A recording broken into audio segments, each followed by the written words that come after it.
Answer this. In your life, you personally, right now, are you waiting for opportunity or are you creating opportunity?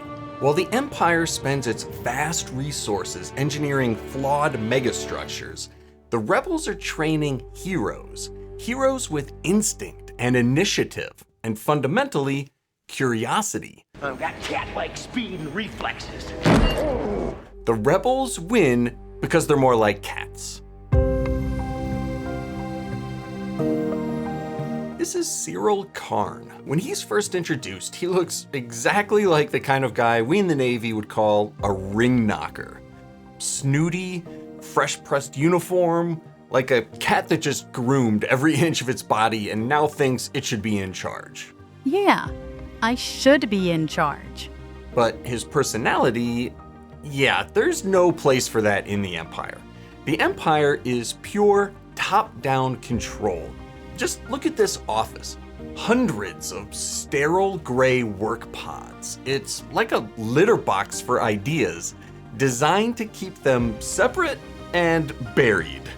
Wait, we're supposed to bury the poops? Now I have to start all over.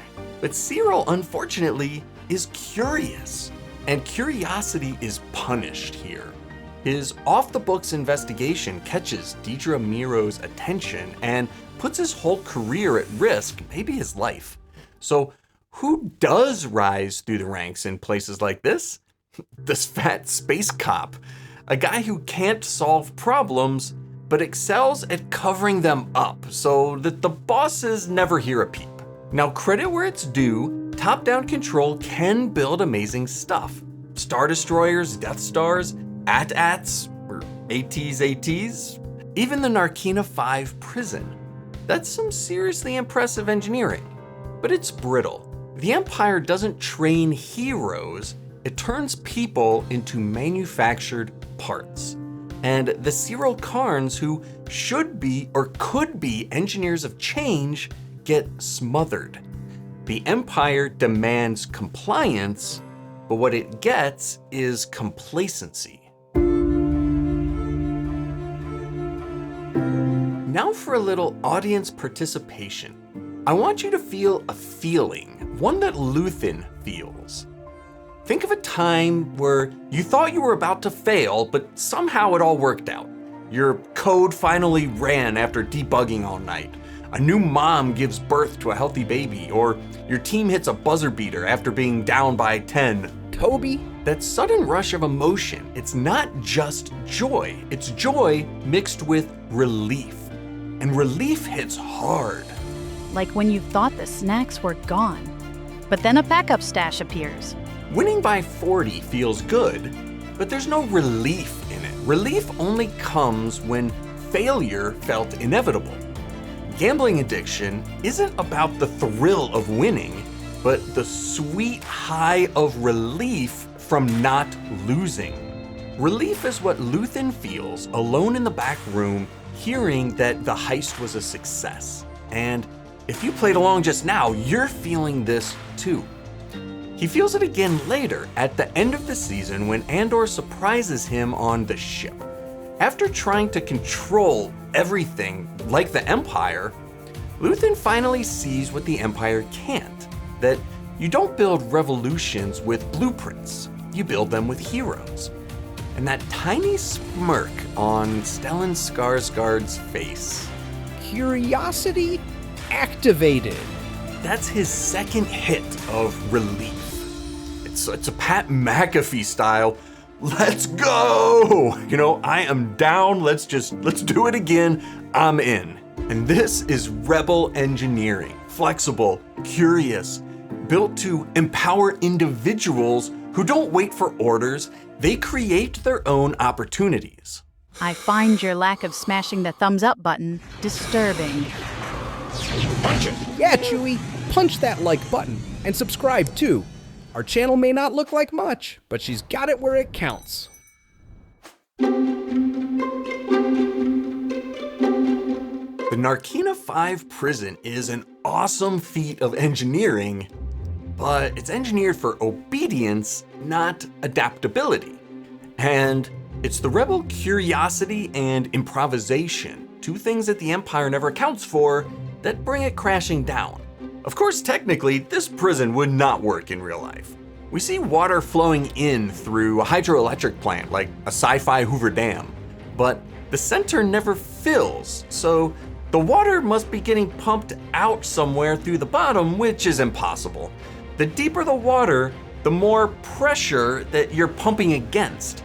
You'd use more energy pumping the water out of the system than you gain through the turbines. So Earth's engineers would love to have this kind of system, infinite free energy from our oceans, but it's a glorified perpetual motion machine.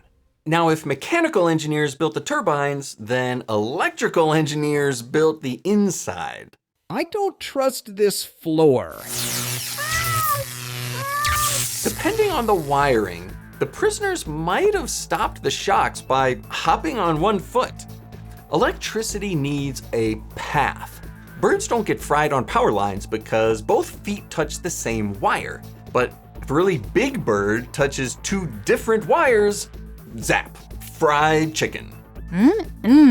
Extra crispy. Num num num.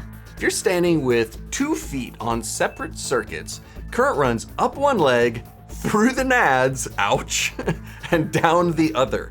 But if you hop on one foot, and that foot only touches one conductor, you might not get shocked at all. Or even if your one foot is touching 2 different wires, the current would only flow through your foot, not travel through your whole body. If you're ever near a downed power line, hop on one foot or bunny hop with both feet together, your nads will thank you. Safety is #1 priority. Oh, and windows? Really? Of course the prisoners used those to coordinate. A lot of dropped balls in this prison, and the guards were too checked out to notice these design fails. Because when the system doesn't empower individuals, they don't see the rebellion as their problem. You have failed me for the last time. Curiosity leads to discovery. Discovery leads to innovation. Innovation leads to opportunity. Yeah, opportunity to kick your enemies' butts. I sense much curiosity in you. I also sense that you're a Sith. Luthen is a Sith, right? Are we just not going to talk about that at all? The voice, the crystal, the hood, the red lightsabers? No, we're not? Okay. The Empire doesn't incentivize its engineers to cover the hole in the Death Star. But the rebels? They inspire risk-takers to rob the bank, break out of prison, and steal the Death Star blueprints. Sure, those missions were planned, but they worked because individuals were empowered to improvise. Mike Tyson said it best. Everybody has a plan until they get punched in the face. Luthen knows the rebels are going to get punched, so he builds a team that's flexible. That's what great engineers do too. No matter how detailed our designs, we can't predict every possible use case. I mean, bubble wrap was originally invented as wallpaper. The best we can do is make things flexible, robust, adaptable, so they survive whatever the users throw at them, and ideally, nobody gets hurt. So that's a no for my flying litter box invention? Oh, and those warning labels on everything? Yeah, that's not engineers, those are from the lawyers. If you haven't seen our White Lotus video yet, click here now. We compared Tanya to a power plant cooling tower. It makes more sense than it should, and it's one of our favorite videos. We hope you love it.